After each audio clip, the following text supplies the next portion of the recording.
Kui läheb läbi opositsiooni tahtmine, astub homme regionaal- ja põllumajandusminister Hendrik Johannes Terras siia Riigikogu saali ministrina viimast korda. Nimelt on sisse antud umbusaldusavaldus ja homme hakatakse seda arutama.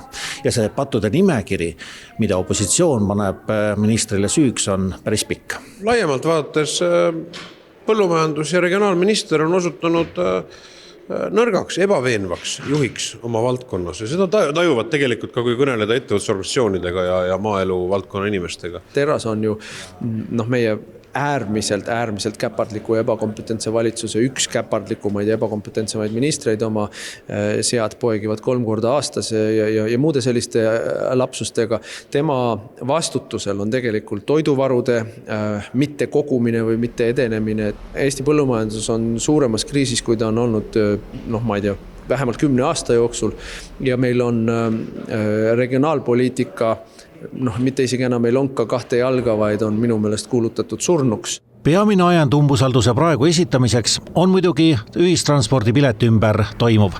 Kas tuleb siis lastele või pensionäridele pilet?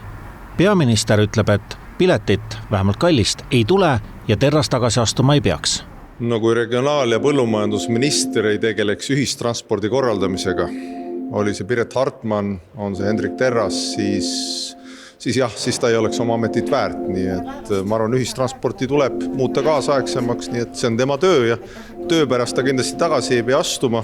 Kõike muuta saab siin saalis selgitada, aga täna mina juba kirjeldasin, et kindlasti 15-20 eurost piletit ei ole tulemas, et pigem me räägime sarnasest süsteemist nagu Tallinnas on, et keegi ostab selle plastikkaardi, kasutab õpilaspiletit, et saada andmed, kes kus liigub, et liinivõrku korrastada. On 3 varianti, mida teha, on oma osaluse kehtestamine, on siis jätkuvalt iga aasta kulude tõstmine, ehk siis riigieelarvest peale maksmine või on liinivõrgu siis vähendamine, liinikilomeetrite vähendamine. Ja minu hinnangul on oluline, et me seda asja kontrolli alla saaksime. Opositsiooni need vastused aga ei veena ja umbusaldusavalduse arutamiseks läheb. Tõsi küll, huumoriga pooleks loodab Keskerakond, et homme siiski seda hääletust vaja ei ole. Loodetavasti, et ka regionaalminister ise mõtleb veel järgi, et täna tal on see võimalus olemas, et võib-olla homme tuleb meil juba positiivne uudis, et regionaalminister ise astub tagasi, et me ei peagi seda menetlust läbi tegema. Aga tegelikult põhjusi on ju palju. Me räägime üleüldiselt puudulikust regionaalpoliitikast ja tagatipuks regionaalminister soovib siis viia tasulise pileti nii lastele kui eakatele maakondlikul liinidel.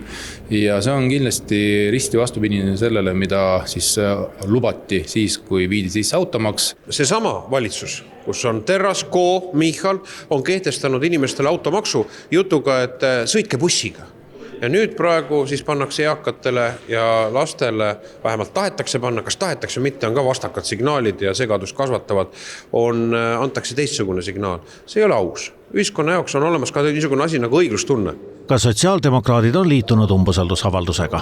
Sotsiaaldemokraatide jaoks põhiprobleem on ikka ühistransport, et kus kohas minnakse siis kõige kaitsetumatelt, kes on siis lapsed ja pensionärid võtma pileti hinda ja samas siis valitsus suunab 120 miljonit kõige jõukamatele maksumuudatustega. Siis see on ju karjuv ebaõiglus, karjuv ebaloogika.